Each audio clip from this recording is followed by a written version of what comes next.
dessa ideia de morar fora, então o que eu fazia? Nas minhas férias de trabalho, eu sempre tentava morar 30 dias das férias fora do Brasil, ou até, geralmente era fora do Brasil. E eu ficava sempre em casa de família, né? Eu contratava, né? Existem umas empresas que contratavam e ficava em casa de família. E para conhecer um pouco da cultura, e é óbvio, aprender o idioma. Eu sei, Felipe, já morou fora, e o que te fez sentir atraído em morar fora do Brasil? Cara, eu acho que tipo, a diferença principal, assim, ou um chamativo principal é você viver o lugar. Eu acho que isso faz toda a diferença. Porque quando você, né, quando eu viajo, né, não só quando eu morei, depois que eu morei fora, mas quando eu viajo também a turismo, por exemplo, eu gosto de comer comida da rua. Porque você comendo comida da rua, eu acho que você de fato sente o gosto do local. Entendi. Você ir a um restaurante com uma cozinha, enfim, né, mais requintada e tudo mais, você realmente pode ter um prato local. Mas eu tenho pra mim, né, ainda mais que eu adoro andar quando eu viajo. Então, quando eu morei, por exemplo, em Pequim, eu provei sabores que dificilmente você vai encontrar, né, não só no Brasil, mas em um restaurante, talvez de um padrão tão elevado quanto você poderia achar lá, né, nas barracas, enfim, nos mercados de rua e tudo mais que existem. A Flávia morou na França, por exemplo. Bom, na verdade eu fui fazer um mestrado, então eu fui porque eu estava fazendo aula de francês e a professora, ela incentivava os alunos a criar um projeto, né, de mestrado e aplicar. Então eu consegui uma faculdade muito boa, Paris 8, Saint-Denis, me aceitou, eu fui feliz da vida para viver a Europa. Na verdade, quando eu fui, eu nunca tinha ido à Europa. Eu saí daqui para pisar em Paris com 2 malas gigantes. E já brilhou o olho. Passagem só de ida. Eu falei, gente, não sei quando eu volto. Você também se mudou para fora do Brasil por causa de mestrado. Você foi morar aonde? Minha última aventura foi a Argentina, né? Também fazer um mestrado, né? Na área da educação e foi fantástico assim a experiência, porque é como ele falou também, né? Eu queria vivenciar não era a turista que estava ali fazendo um mestrado, mas era os hábitos, os costumes, ir nas feiras, comendo naquelas portinhas ali, convivendo mais e andando muito a pé, né? Buenos Aires. E essa questão da rotina, você tentou se inserir na rotina e na cultura local, ou você se sentiu uma turista mesmo um pouco deslocada? Não, primeiro porque eu falo bem o espanhol. O espanhol ele é fluente, eu falo bem. Então eu me propus assim, todo o tempo onde eu estivesse e dentro de sala de aula com brasileiros e angolanos, eu só falava espanhol. Então eu vivi mesmo assim, não a rotina deles e falando para o que? O francês. Porque assim, primeiro porque eu resolvi morar na França e estudar foi uma desculpa, né? E aí quando eu cheguei lá, eu tinha feito 1 ano e meio de aula de francês aqui, mas quando você chega lá, você leva um choque e vê que não fala como você imaginava, né? E a comunicação fica comprometida é um problema, né? Completamente. Eu acho que quem já foi para a França se lembra bastante que os franceses não são muito acolhedores. Verdade. Né? Eles não falam inglês porque não querem ou é uma coisa muito não... Eles têm uma resistência, né? Falar a língua que não é a deles. Eu diria que eles são muito patriotas nesse sentido. Mas você já chega quebrando, fala um bonjour. Exatamente. Aí você ganhou abertura de fato, né? E é uma coisa interessante também, né? Naquilo até que eu estava falando, quando, enfim, não só nas viagens, essa questão da língua, por exemplo. Eu só coloquei minha fluência em espanhol à prova depois que eu comecei a visitar países da América Latina, porque eu não fui à Espanha ainda, que é o país que eu sou doido para conhecer. Eu morei lá, que pode ir. Nossa. Sevilha, vai, Espanha é maravilhosa. É um dos únicos lugares do mundo que, assim, eu quero viajar 1 mês sem parar, só por lá. E eu acho que tem chão para fazer isso. Demais! Eu percorri toda o norte da Espanha. Eu fiz uma viagem de quase 3.000 quilômetros de carro. Nossa Senhora. Foi fantástico. Ô Felipe, conta um pouco dessa sua experiência pra gente de morar na China, porque eu já estive na China e os hábitos lá são hábitos que alguns deles são um pouco difíceis pra gente entender, né? Até questões higiênicas assim, a gente fica um pouco, né, reticente com algumas coisas. E viver lá, o dia a dia da China, explica um pouco como foi essa experiência. Bom, eu passei por 2 lugares que são muito opostos, né? Eu morei tanto em Pequim quanto em Xangai, né? Nas 2 vezes que eu me mudei para lá. E Pequim, assim, eu costumo dizer que Pequim é de fato o coração da China, porque Pequim tem, primeiro, é uma diferença nítida em relação a Xangai e a outros lugares, Cantão, Hong Kong, enfim, né, outros grandes centros e tal, até na própria Ásia e de outros países. Pequim é horizontal, Pequim não é vertical, né? Então são 22 milhões, não sei, de habitantes numa massa horizontal assim, que não tem fim. E qualquer dia, da tarde, da noite, da manhã, que você sai na rua, é sempre uma multidão à sua volta, né? Não Depende. Não tem lugar vazio. Depende. Eu passei por uma experiência lá, porque eu fiz quando eu morei a primeira vez, foi um intercâmbio, né? Que eu fiz em Pequim, que eu trabalhei. Então, assim, eu meio que caí de paraquedas, porque eu tinha voltado, né, da minha experiência nos Estados Unidos e eu estava querendo viajar de novo e consegui essa oportunidade para ir para lá. E foi uma das melhores coisas que eu fiz na vida, né, até agora. E, enfim, eu cheguei e, primeiro, eu acabei morando em uma viela, né, lá eles têm várias, em Pequim especificamente, né, você tem várias, são praticamente vielas que mal um carro consegue passar. E aí era mais tranquilo. Mas aí assim, saindo de lá, saindo da viela, você chegava na avenida com 5 pistas de um lado e 5 pistas do outro, o carro passando e tudo mais, alguns pedestres, né?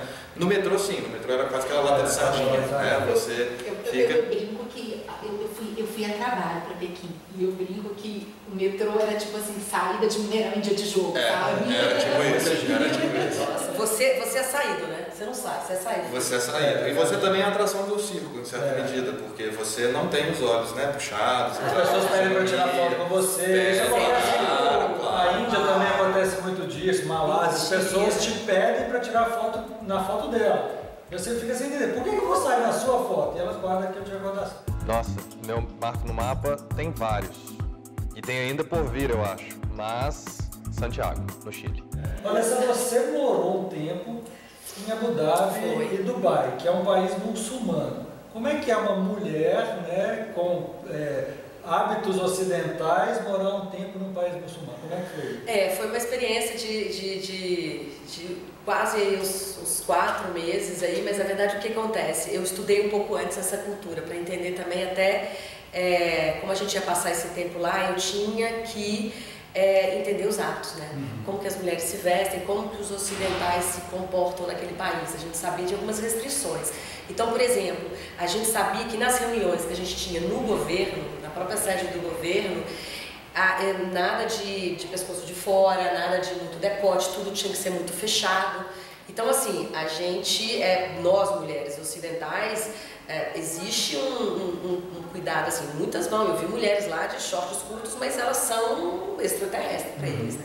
Então a gente tem que ter muito cuidado com a cultura, porque eles é como se você agredisse, entendeu? Se você é muito ousado demais, né? Então a gente tinha um cuidado. Eu não era uma turista, eu estava a trabalho. Então no trabalho eu tinha que ter essa... Já a Flávia teve a experiência também do estilo americano de viver, né, Flávia? Porque a gente sai aqui de China, um país super, né, com cultura super diferente da nossa, um país muçulmano também, e a gente vai para o estilo americano de vida, que é o que nos influencia há muitos anos, né? Sim. E aí? Bom, eu morei em 2 extremos dos Estados Unidos, é muito legal de perceber, porque quando eu fui mais nova, eu fui morar na Flórida, né? E a Flórida... Muita festa. E a latina, Sol, latina. Né? A gente se identifica, né? Você fala espanhol mais do que inglês, né? Fala mais espanhol do que Mas no aeroporto, assim, o nosso biotipo já é mais normal, as pessoas não sabem de onde a gente é da América Latina, mas sabem que a gente é latina. Já se reportam pra gente em espanhol. E quando eu morei lá, foi em 99, ainda era assim, muito difícil aquela coisa de a pessoa conhecer o pão de queijo, o guaraná, mas existiam as lojinhas brasileiras, a comunidade era muito grande. E aí logo depois eu subi, eu fui morar em Massachusetts, que as 13 colônias são completamente americanas e aquele jeito, por mais Triota, aquele americana bem, bandeira na porta de casa. Bandeira na porta de casa. Bandeira na porta de casa, aqueles filmes, aquelas casas em penhasco que a gente vê em filme. E também é aquela pulsão, porque você sabe assim, eu fui para estudar a comunidade brasileira nos Estados Unidos, que eu estou te falando. E aí eu fiz a minha monografia. Não é Valadares, é Valadares. Eu sou de lá e eu fiz minha monografia em Valadares em Boston, fui pedir ajuda ao consulado e tudo mais, né? Porque meu pai estava morando lá também, então eu ia com muita frequência conhecendo a comunidade. Embora seja a maior comunidade de brasileiros fora, né, assim, nos Estados Unidos, ela seja em Boston, no meio das 3 colônias, é completamente diferente como eles nos veem. Ah, legal. Entendeu? E é legal você falar essa questão de comunidade, que hoje nós temos um link com o Malcir. O Malcir é um cara de Salvador, ele morou 10 anos na Austrália e ele foi o presidente da associação da comunidade de brasileiros na Austrália durante vários anos desses 10 que ele morou lá. E hoje ele está lá em Salvador e vai participar aqui conosco, né, Malcir? Como é que foi sua experiência aí nesses 10 anos de Austrália? Conta um pouquinho pra gente que a gente está curioso. Então, olha só, a minha experiência na Austrália, na verdade, começou com a maioria dos brasileiros que vai para a Austrália. Eu fui para lá como estudante, tinha nem acabado meu curso ainda de marketing e cheguei lá, eu queria ficar 1 ano e meio para aprimorar o meu inglês, para poder voltar e fazer um programa de trainee e resultado, acabei ficando 10 anos. Né? Passei por todos os estágios, fui de estudante a residente temporário, residente permanente, a cidadão. E o interessante no que diz respeito a viagens, né, é que 10 anos depois eu conheço muito mais a Austrália do que o próprio Brasil. Na verdade, a gente fez questão desses 10 anos, a gente sabia que a gente ia voltar para cá em algum momento e que a gente ia poder curtir esse lado de cada mundo. Né? Então, assim, o Brasil tem muita coisa para ver, tem muita coisa aqui perto, na América Latina, nos Estados Unidos, na Europa, aquela coisa toda. E a gente fez questão de explorar o lado de lá. Então, assim, muita Ásia, muita Nova Zelândia, muita Austrália. A Austrália é um país enorme como o Brasil né? E maravilhoso do ponto de vista de viagem, muito bom. Muito australiano prefere viajar para a Ásia do que explorar a própria Austrália. Isso é um pouco da coisa do brasileiro também, né? Que também tem isso. Mas a Austrália é belíssima. Você tem desde cidades muito, muito quentes, como é Darwin, até lugares muito frios, climas bem complicados, como é ali embaixo a Tasmânia e até a própria Melbourne, né? E foi exatamente por isso, pensando nisso, que quando eu era presidente da Associação dos Brasileiros na Austrália, o BRACA, né? A gente fez essas camisas aqui comemorativas que falam dessa proximidade da natureza do Brasil e da Austrália, né? Representados, que é para os brasileiros andarem por aí mostrando essa dualidade das duas nacionalidades, das duas culturas, de tudo isso, né? Então, é isso aí. E sobre a questão do pertencimento? Porque quando a gente viaja, né, é uma experiência muito incrível, mas muitas pessoas têm dificuldade de se sentir inserido naquela cultura e de pertencer àquela cultura. Vocês sentiram isso também nas experiências, Felipe? Sim, e isso é uma coisa muito interessante, porque você envolver, né, no dia a dia com os locais. Então, quando eu falei também a respeito, por exemplo, de ir para a rua e comer a comida da rua, você vai interagir com aquela pessoa que é local, né? Se você consegue fazer uma comunicação ali legal, você vai perceber os trejeitos, vai perceber a forma de contato e tudo mais, da mesma forma que, né, algumas vezes aí pessoas me pararam na rua, sabendo que eu era um turista em certa medida, me pararam na rua, eu estava andando como turista, me pararam na rua para interagir comigo. E aí eu escutei histórias fantásticas que são, assim, impagáveis, sobre pessoa que já morou em tal e tal lugar, como por exemplo, já estava no meio de Valparaíso, né, no Chile, que tem várias, aqueles murais e tudo com grafite. Eu fiquei quase 1 hora conversando com um senhor que estava subindo, voltando do trabalho. Ele me contou a vida dele, que ele foi, como é que fala, marinheiro, que ele viajou, já foi para vários países e tudo mais. Mas essa questão de se sentir um turista, que eu não estou na minha terra, isso te pegava? Não, porque aí eu já linkei né, eu conectei a conversa com um assunto que já me interessava, por quê? De mudar para o Chile. Eu perguntei, bom, e como é que é a questão aqui do dia a dia? Então você fez de uma forma que você conseguiu. Exatamente. Isso aconteceu comigo na Argentina, né? Na primeira vez que eu fui para o mestrado, eu aluguei um apartamento sozinha, eu fui buscar assim, aonde eu posso morar, se esse lugar é bacana, que eu posso me interagir, e aí aluguei, morei sozinha, por quê?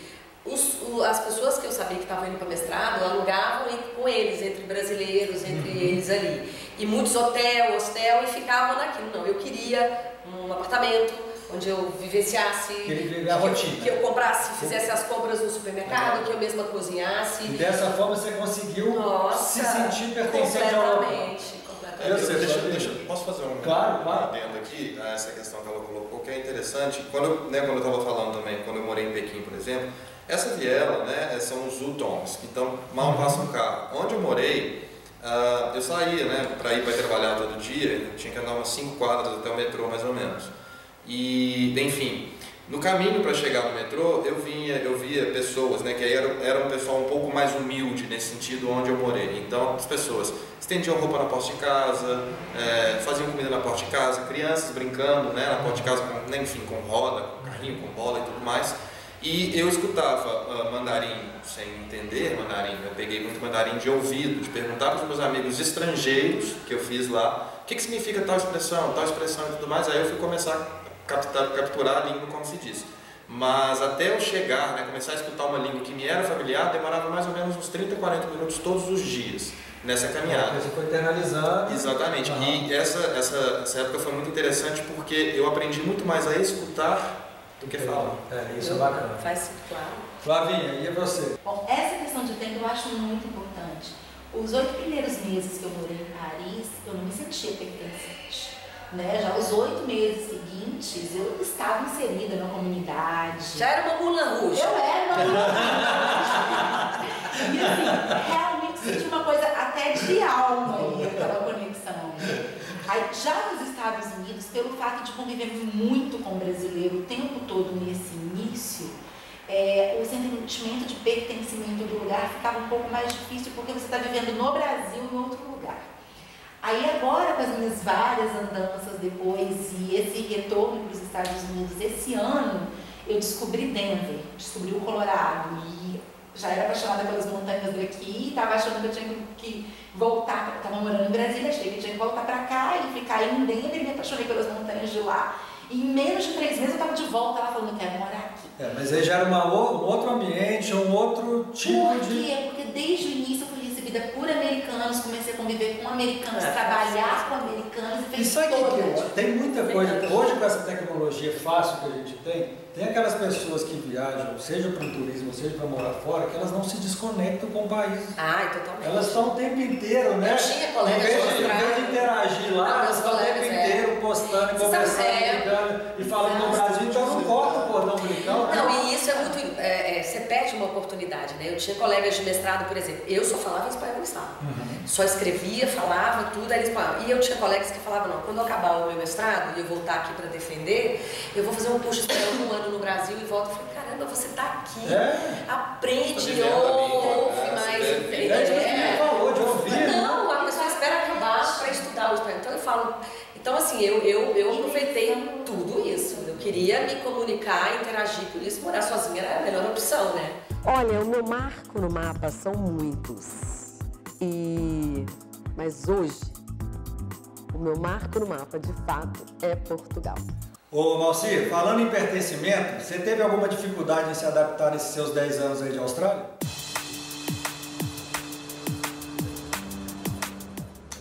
Então, olha só. Imigrar é uma coisa interessante. Eu estou até escrevendo um livro sobre isso, né? Sobre esse retorno, porque quem imigra sabe que você nunca vai se encaixar completamente na comunidade nova, nem você se encaixa perfeitamente na comunidade antiga. Você se torna um híbrido, né? Então, mas existem vários níveis em uma comunidade estrangeira, né? Então você tem o grupo dos brasileiros, você tem o grupo dos australianos, você tem os grupos híbridos, que a imigração na Austrália é uma imigração muito, muito recente, né? Só agora nos anos 90 foi que eles mudaram o padrão de famílias para profissionais, que é a minha leva, né? Então, na realidade, você tem muitos grupos diferentes de pessoas, muitos grupos de imigrantes. Então, se você vai para, por exemplo, cidades como Sydney, como Melbourne, até Brisbane, você encontra muitos imigrantes. Assim, é até difícil você achar australianos puros, né, que são 2ª e 3ª geração.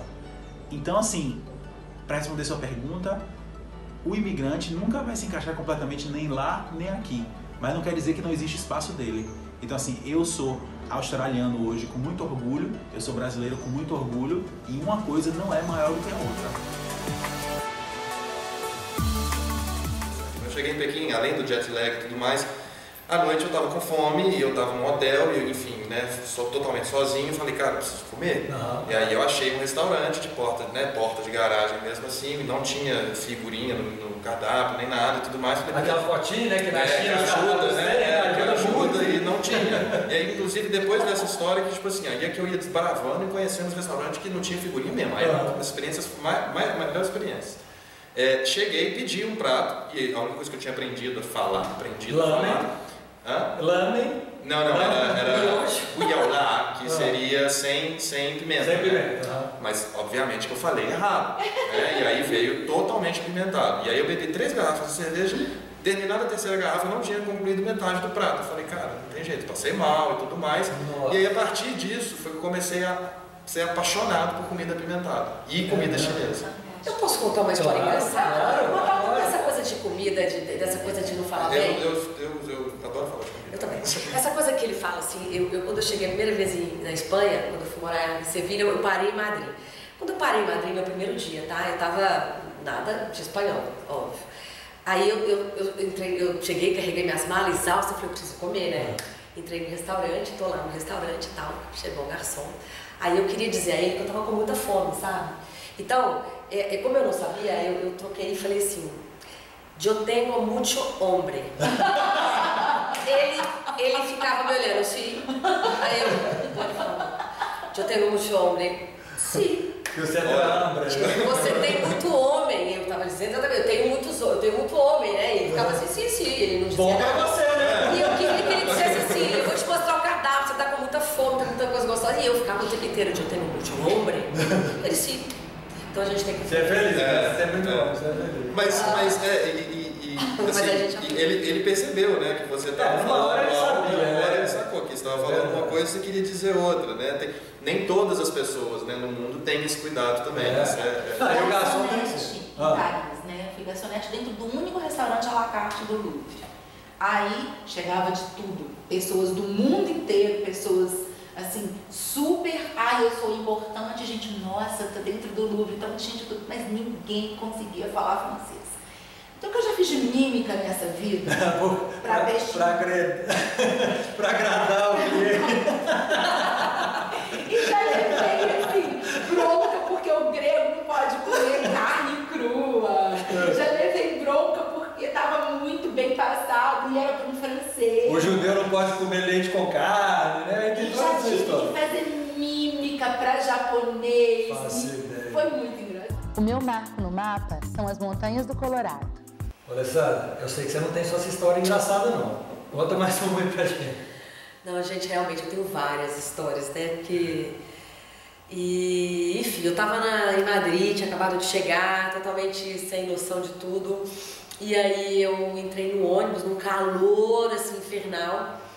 E eis que eu queria interagir com alguém, não conhecia ninguém, vou interagir com o motorista. O motorista estava lá dirigindo o autobus e eu cheguei para ele e comecei a falar que estava quente. Eu queria dizer para ele que eu estava com calor e eu falava, eu estou muito caliente. Ele me olhava, ele dirigia e eu continuava falando, caliente, estou muito caliente, não? Ele me olhava mais e dirigia menos. Bom, chegou num ponto que uma pessoa veio de trás do ônibus, me cutucou, era uma mulher, ela disse, olha, eu sou brasileira, eu tô ouvindo o que você tá falando, eu vou te dar um toque. Primeiro, para com isso que você tá falando, porque ele vai bater esse ônibus, né? Ele tá te comendo com os olhos. Então, segundo, fala assim, muito brother. Vai ser melhor para você sobreviver. Aí o recado estaria dado. Deu um recado e eu queria morrer de vergonha. Obviamente, quando eu fui descer do ônibus, o motorista falou assim, adiós. Te veo. Hasta luego. Bom, considerando todas essas nossas experiências em ter morado fora, eu queria saber se vocês voltariam a morar fora. Eu sim, claro. Eu tenho planos de fazer meu doutorado, né, em Portugal ou no Chile, né? Existem 2 cursos lá, de 2 doutorados na área da educação que super me interessam. E os 2 países são países, por exemplo, o Chile, ele tem um ecossistema de empreendedorismo e inovação que está super crescente, cada vez mais, com oportunidades super incríveis nessa área que tem a ver com o meu trabalho. E Portugal também, mesmo porque também lá o empreendedorismo, a inovação, esse trabalho que eu desenvolvo hoje está muito ligado com também esse crescimento do país, o país está abrindo as portas para os brasileiros e eu acho que também são esses dois lugares onde eu tenho certeza que eu vou. Iria não, que eu vou. E você, Felipe? Portugal também hoje se tornou um dos hubs, né, nessa área de empreendedorismo. Sim, na Europa. Tem congressos internacionais e tudo mais também. Agora vai ter aquele summit, né? Vai ter um grande evento agora no final do ano. Cara, com certeza. Não estou aberto a morar fora de novo agora. Não sei exatamente aonde nesse momento, mas não há problema, assim, contanto que eu posso também continuar, né, o meu trabalho, enfim, até desenvolver um novo trabalho, um novo projeto, um novo negócio fora, eu acho que é fantástico porque você se conhece muito mais do que a gente vivendo aqui nossa rotina do dia a dia, né, uma das grandes diferenças entre morar fora, e não é só fora do Brasil, também fora de Belo Horizonte, nesse sentido, você se conhece, quando você tem que, né, ganhar responsabilidade, né, ter crescimento nesse sentido e tudo mais, não tem um lugar ainda, mas seguramente mora fora. Flávia? Eu decidi, né, que até o final do ano eu vou me mudar para o Colorado. Eu estive no Colorado no Então, fim seu do já é uma ano passado. realidade. Já é uma realidade. Eu passei os últimos 6 anos morando em Brasília, trabalhando com tecnologia e inovação. E quando vim para cá, eu senti a necessidade de realmente entrar no setor. E cheguei no Colorado e tive toda essa imersão, mentorias e oportunidade de desenvolver negócios em tecnologia. E estou com as portas abertas. Para novas possibilidades. Amém. É isso aí, galera. Obrigado por participar aqui com a gente. E vocês aí de casa, agora aquele joinha que é super importante para a gente continuar postando conteúdo bacana para vocês e o compartilhamento com os amigos. Beleza? Beleza.